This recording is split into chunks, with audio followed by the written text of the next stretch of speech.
Bulletin की शुरुआत करते हैं। उत्तर प्रदेश में कांवड़ यात्रा को लेकर सीएम योगी आदित्यनाथ का बड़ा आदेश सामने आया है। आपको बताते चले कि कांवड़ यात्रा रूटों पर दुकानदारों के नाम लिखने के आदेश को जारी कर दिया गया है। मुजफ्फरनगर में सबसे पहले इस प्रकार का आदेश जारी किया गया था और जिसके बाद आज सीएम योगी आदित्यनाथ ने कांवड़ यात्रा के लिए आदेश को जारी किया है और अब प्रदेश भर में कांवड़ यात्रा रूट पर सभी दुकानदारों के नाम लिखना अनिवार्य हो गया है। आपको बताते चले कि जारी आदेश के तहत दुकानदार संचालक का नाम लिखा जाएगा। वहीं आदेश दिया गया है कि कांवड़ रूट रोड पर दुकानदारों के नाम लिखने के आदेश में अब हलचल भी बढ़ा दी। आपको बताते चले कि जहां एक तरफ लगातार विपक्ष उत्तर प्रदेश की सरकार पर हमलावर था, तो वहीं अब इस फैसले के बाद और भी सरगर्मियां बढ़ गई हैं। सीएम योगी आदित्यनाथ के आदेश के बाद इस मामले में गहराने की आशंका लगातार पहले से बनी हुई थी और जिसको देखते हुए अब राजनीति ने तूल पकड़ लिया है। पहले ही विपक्षी दल जिलों में प्रशासनिक आदेशों का विरोध कर रहे थे। सपा अध्यक्ष अखिलेश यादव की बात हो, बसपा सुप्रीमो मायावती से लेकर एआईएमआईएम के प्रमुख असदुद्दीन ओवैसी ने इस मामले में प्रशासन और सरकार के खिलाफ हमला बोला था।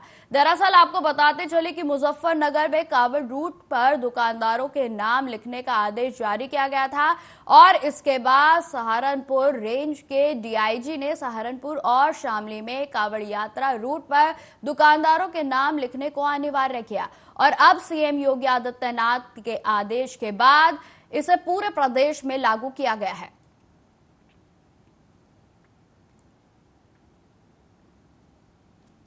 तो आपको बताते चले कि जिस तरीके से कांवड़ यात्रा प्रारंभ होने वाली है उसको देखते हुए उत्तर प्रदेश के मुजफ्फरनगर में जिस तरीके से पहले प्रशासन की ओर से आदेश जारी किया गया था कि सभी दुकानदारों को अपनी दुकान पर अपना नाम लिखना है और इसके बाद आज सीएम योगी आदित्यनाथ की ओर से भी आदेश जारी कर दिया गया है, जिसमें यह आदेश पहले सिर्फ मुजफ्फरनगर के लिए लागू किया गया था, लेकिन अब सीएम योगी आदित्यनाथ के आदेश के बाद इसे पूरे उत्तर प्रदेश के लिए लागू कर दिया गया। और इसी खबर पर अधिक जानकारी के साथ संवाददाता ओम शंकर शुक्ला हमारे साथ लगातार जुड़े हुए हैं। तो ओम शंकर शुक्ला जी, जिस तरीके से अब पूरे उत्तर प्रदेश में इस आदेश को पारित कर दिया गया है, इसको लेकर क्या कुछ ताजा अपडेट है आपके पास? जी बिल्कुल, योगी सरकार के आदेश के खिलाफ जहां जो है जिला प्रशासन के ऊपर एक बड़ी जिम्मेदारी बढ़ गई, क्योंकि आदेश का पालन कराना है और कांवड़ की यात्रा के दौरान जो भी दुकानें पड़ रही हैं उन दुकानों पर दुकान मालिकों को अपने नाम का विवरण पूरा लिखना पड़ेगा।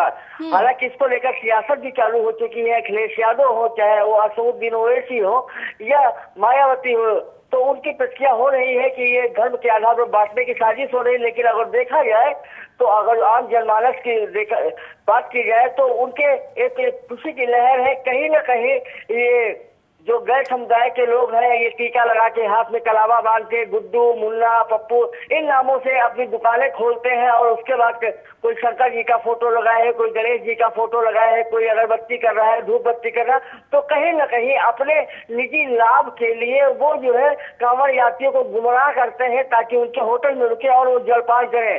तो राजनीति तो होनी ही थी क्योंकि धर्म से जुड़ा मामला था, और लेकिन आम जनमानस इसको पूरी तरह से सही ठहरा रहा है। बिल्कुल ओम शंकर शुक्ला जी, यदि बात की जाए ये जो आदेश जारी किया गया है इसे धर्म के आधार पर नहीं बल्कि इस बात के ऊपर इसे पारित किया गया है कि इसमें सुरक्षा व्यवस्था को देखते हुए इस फैसले को लिया गया है कि ये जो आपकी रियल आइडेंटिटी है आप उसके नाम से अपनी दुकान को जो है वो चलाएं।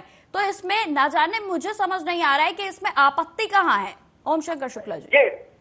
जी बिल्कुल, सरकार का बिल्कुल स्पष्ट निर्देश है। जो आपकी आइडेंटिटी है, जिस जाति धर्म में आपका जन्म हुआ है उसको आप रक्षित करिए, ना कि जो है वो भेद बदल कर और अपना व्यवसाय करिए और लोगों को गुमराह करिए।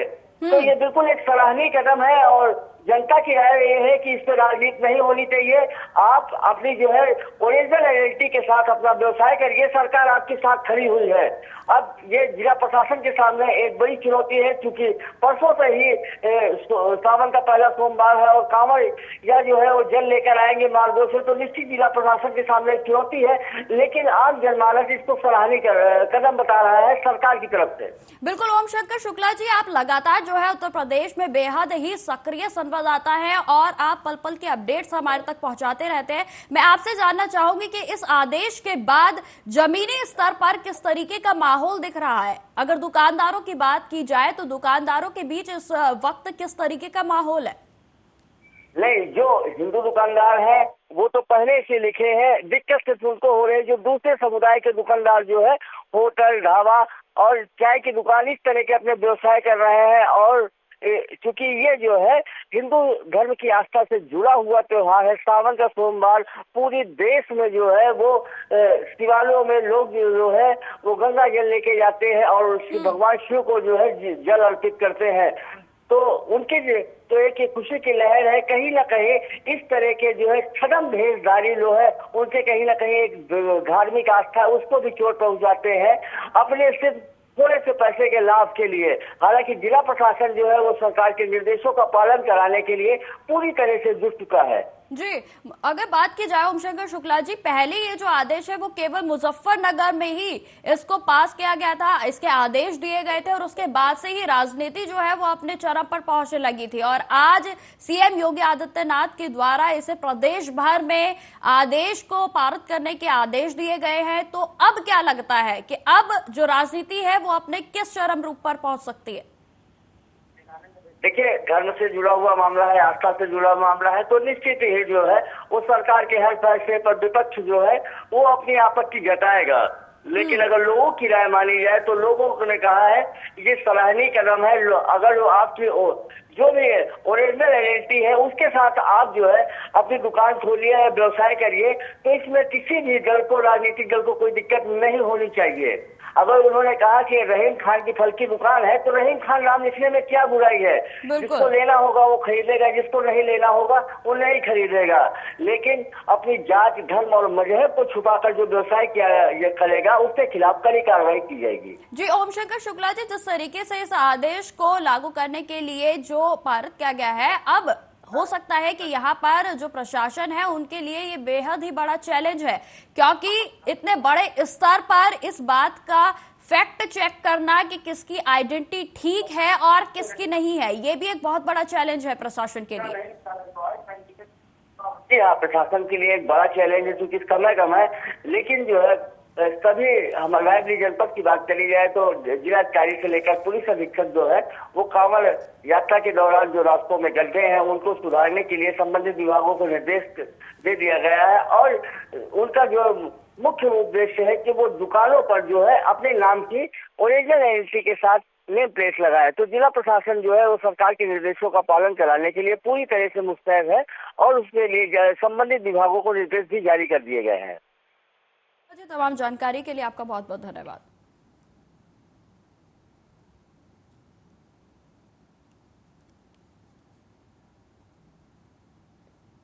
खबरों में आगे बढ़ते हैं। माइक्रोसॉफ्ट में आज तकनीकी गड़बड़ी और खराबी के चलते लोगों को कई तरह की दिक्कतों का सामना करना पड़ रहा है। आपको बताते चले कि उड़ानों से लेकर सुपरमार्केट से लेकर बैंकिंग परिचालन तक वैश्विक माइक्रोसॉफ्ट आउटेज के कई क्षेत्रों को बाधित कर रहा है और अगर इसे जल्द ही हल नहीं किया गया तो बड़े पैमाने पर जो समस्याएं है वो पैदा होने का खतरा भी बन रहा है।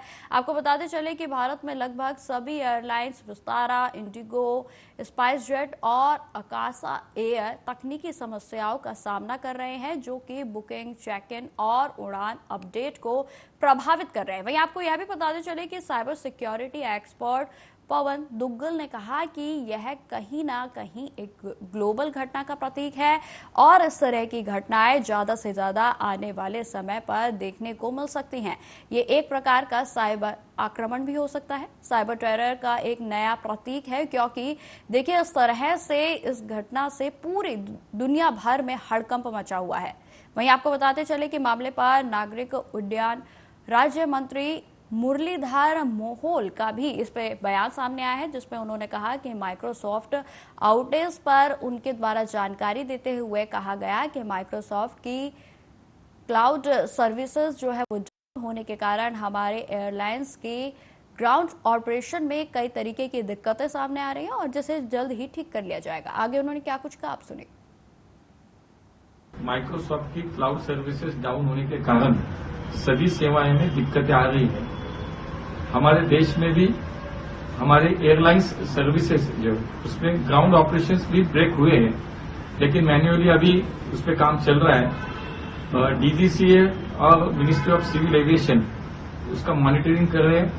हमने सभी जो एयरलाइंस कंपनियां हैं उनको अवगत कर दिया कि आप सभी यात्रियों को इसकी सूचनाएं दें, इससे अवगत करें, और हम सभी लोग डीजीसीए हो, हमारा मिनिस्ट्री ऑफ सिविल एविएशन हो, हम इस पे काम कर रहे हैं, मॉनिटरिंग कर रहे हैं। खबरों में आगे बढ़ते हैं। झारखंड की राजधानी रांची में आज वेतन वृद्धि और नियमितीकरण की मांग को लेकर सहायक पुलिस कर्मियों ने प्रोटेस्ट किया है। आपको बताते चले कि इस दौरान प्रदर्शनकारियों ने कांके रोड के स्थित सीएम आवास को घेरने की कोशिश की और जिन्हें रोकने के लिए पुलिस ने उन पर लाठीचार्ज कर दिया और इससे गुस्साए प्रदर्शनकारियों ने पुलिस की गाड़ियों पर पथराव करना शुरू कर दिया। इस बवाल में कई सहायक पुलिसकर्मी और पुलिस वाले भी गंभीर रूप से घायल हो गए हैं। फिलहाल धरना प्रदर्शन अभी भी जारी है और जिसकी वजह से लोगों को भीषण जाम का सामना करना पड़ रहा है। तो तस्वीरें हम आपको दिखा रहे हैं जो कि झारखंड के रांची की है, जहां पर आज बड़े स्तर पर पुलिसकर्मियों के द्वारा सहायक पुलिसकर्मियों के द्वारा प्रदर्शन किया गया और जिसमें कि आपको बताते चलें कि उनकी ओर से यही मांग की जा रही है कि हमारे वेतन में वृद्धि की जाए और इस मांग को जो है पुराने समय से किया जा रहा है, पिछले कई सालों से इस मांग को किया जा रहा है और जिसके चलते आज यह उग्र प्रदर्शन किया गया, जिसमें कि आपको बताते चले कि जो भीड़ थी वो लगातार बढ़ती जा रही थी और जिसके बाद पुलिस प्रशासन की ओर से इन प्रदर्शनकारियों पर लाठीचार्ज भी किया गया। वहीं आपको बताते चले कि अभी भी यह प्रदर्शन जारी है और जिसकी तस्वीरें लगातार हम आपको दिखा रहे हैं। वहीं आपको यह भी बताते चले कि प्रदर्शनकारियों का यही कहना है कि जब तक हमारी मांगों को पूरा नहीं किया जाएगा प्रदर्शन जारी रहेगा। हम इसी तरह से सड़कों पर जो भीड़ है उसको इकट्ठा करते रहेंगे। साथ ही साथ आपको बताते चले कि जिस तरीके से लगातार प्रदर्शन जारी है तो इसी बीच जो ट्रैफिक है उसकी समस्या उत्पन्न हो गई है और जिसमें प्रशासन की ओर से कई सड़कों को डायवर्ट भी किया गया है क्योंकि इस सड़क को पूरे तरीके से प्रदर्शनकारियों की ओर से अवरोध कर दिया गया है।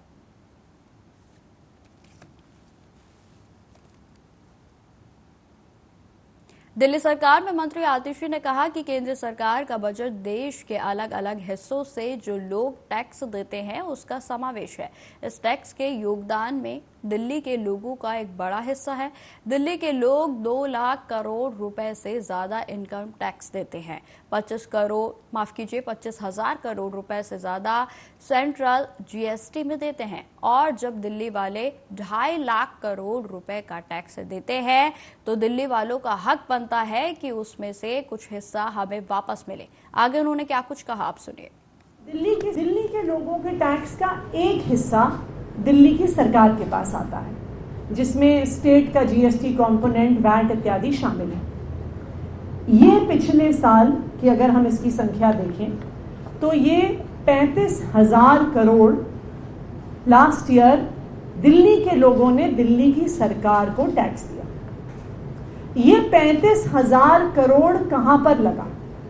जो दिल्ली के लोगों ने दिल्ली की सरकार को पैसा दिया वो दिल्ली की सरकार ने, अरविंद केजरीवाल जी की सरकार ने दिल्ली वालों पर खर्च किया। दिल्ली वालों को 24 घंटे बिजली देने में खर्च किया, दिल्ली वालों को फ्री बिजली देने में खर्च किया, पानी का नेटवर्क अनऑथराइज्ड कॉलोनीज में पहुंचाने में खर्च किया, दिल्ली के बच्चों को अच्छी शिक्षा देने में खर्च किया, मोहल्ला क्लिनिक बनाने में खर्च किया, फ्री इलाज देने में खर्च किया। दिल्ली में जो हजारों की संख्या में इलेक्ट्रिक बसेज आई हैं, मोहल्ला बसेज आ रही हैं, उनको लाने में खर्च किया, नए फ्लाईओवर्स बनाने में खर्च किया। तो जो दिल्ली के लोगों ने दिल्ली की सरकार को टैक्स दिया, जो 35,000 करोड़ टैक्स दिया, वो दिल्ली के लोगों पर, दिल्ली के विकास पर खर्च हुआ। लेकिन दिल्ली के लोग सिर्फ दिल्ली सरकार को नहीं, केंद्र सरकार को भी टैक्स देते हैं। दिल्ली इनफैक्ट पूरे देश में one of the highest income tax payers to the central government है। पिछले साल दिल्ली के लोगों ने इनकम टैक्स में 2 लाख करोड़ रुपया केंद्र सरकार को दिया। 2.07 लाख करोड़ रुपीस दिल्ली के लोगों से इनकम टैक्स के तौर पर केंद्र सरकार को गए। खबरों में आगे बढ़ते हैं। आम आदमी पार्टी ने गुरुवार को हरियाणा के सभी 90 सीटों पर विधानसभा चुनाव लड़ने की घोषणा की है। वही आपको बताते चले कि प्रेस कॉन्फ्रेंस में पंजाब के मुख्यमंत्री भगवंत मान, राज्यसभा सांसद संदीप पाठक, संजय सिंह और प्रदेश अध्यक्ष सुशील गुप्ता के साथ साथ प्रदेश उपाध्यक्ष अनुराग ढांडसा भी मौजूद रहे। वही आपको बताते चले कि संजय सिंह ने भी इस दौरान संबोधन किया और उन्होंने कहा कि यहाँ के सभी 90 सीटों पर दिल्ली के मॉडल पर ही चुनाव लड़ा जाएगा। उन्होंने यह भी जानकारी दी कि यह यानी कि हरियाणा अरविंद केजरीवाल का जन्म स्थान है और उनका जन्म यहीं हुआ है और उन्होंने आगे चलकर राजनीति में नाम कमाया। हमने एक नारा दिया है, बदलेंगे हरियाणा का हाल, अब लाएंगे केजरीवाल। आगे उन्होंने क्या कुछ कहा, आप सुनिए। आज आम आदमी पार्टी से एक उम्मीद है लोगों को, क्योंकि हमने दिल्ली में 3 बार केजरीवाल जी ने मुख्यमंत्री के तौर पे काम करके दिखाया। पंजाब में पंजाब के मुख्यमंत्री भगवंत मान जी ने अपने 2 साल के सफर में काम करके दिखाया। 43,000 नौकरियां दी, 43,000 नौकरियां, और एक भी रुपए की रिश्वत का मामला कहीं नहीं सुनेंगे, कहीं भी पेपर लीक का मामला नहीं सुनेंगे। दिल्ली का मॉडल आज पूरी दुनिया में चर्चा का विषय बन रहा है। अरविंद केजरीवाल का मॉडल शिक्षा का, स्वास्थ्य का, बिजली का, पानी का, बुजुर्गों की तीर्थ यात्रा का अनुकरणीय काम करके हमने दिखाया। अमेरिका के राष्ट्रपति ट्रंप की पत्नी हिंदुस्तान आती है तो कहती है हमें केजरीवाल का स्कूल देखना है। यह हमने करके दिखाया। तो एक बहुत अच्छा नारा अपने बेटे, अपने लाल के लिए हरियाणा की जनता ने दिया है, बदलेंगे हरियाणा का हाल, अब लाएंगे केजरीवाल।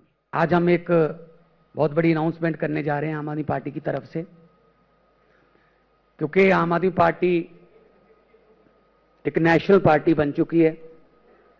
जब से हमने गुजरात में 14% वोट हासिल किए, तब से ऑफिशियली इलेक्शन कमीशन द्वारा आम आदमी पार्टी एक नेशनल पार्टी है और सिर्फ 10 साल में नेशनल पार्टी बनी है, फास्टेस्ट ग्रोइंग पार्टी है। 2 स्टेटों में हमारी सरकार है,